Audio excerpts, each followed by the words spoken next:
The currency market is trying to achieve balance, disturbed by the US labor market report. The dynamic of the pound sterling clearly reflects the current market situation. At the same time, yesterday, the euro failed to return to its previous levels because of the announcement made by Janet Yellen.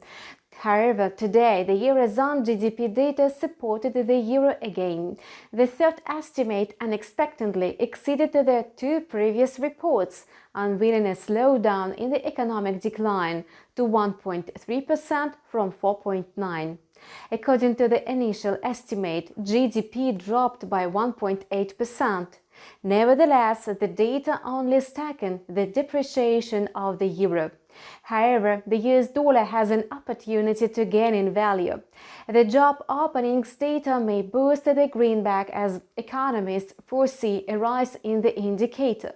It means that employment may also increase in the near future, whereas the unemployment rate is likely to decline. Let us look at the technical analysis of the currency pairs. Yesterday, the euro-dollar pair climbed, prolonging the purchasing cycle that began on June 4th. As a result, the pair reached the level of 1.2200. However, later it stagnated and dropped. Analyzing the current chart, we can see that yesterday's jump to 1.2200 allowed the euro-dollar pair to recoup all its losses. If the price fixes below 1.2160, it may slide to 1.2125 and 1.2100. Otherwise, it may hover above 1.2160.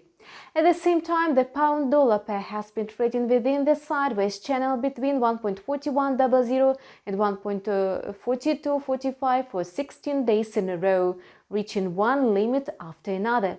On the trading chart, we can see that after a rebound from 1.4172, the price moved towards the lower limit of the range of 1.41. It's quite possible that a cyclical fluctuation around the key levels will still take place in the market. That's why after a decrease to 1.41, the pair is likely to bounce to 1.4172 or even to 1.4242 if there are reasons to sell off the US dollar. And that's all for now. We keep monitoring the financial market situation. Subscribe to our channel and see you in several hours. We will take a close look at the US trading session.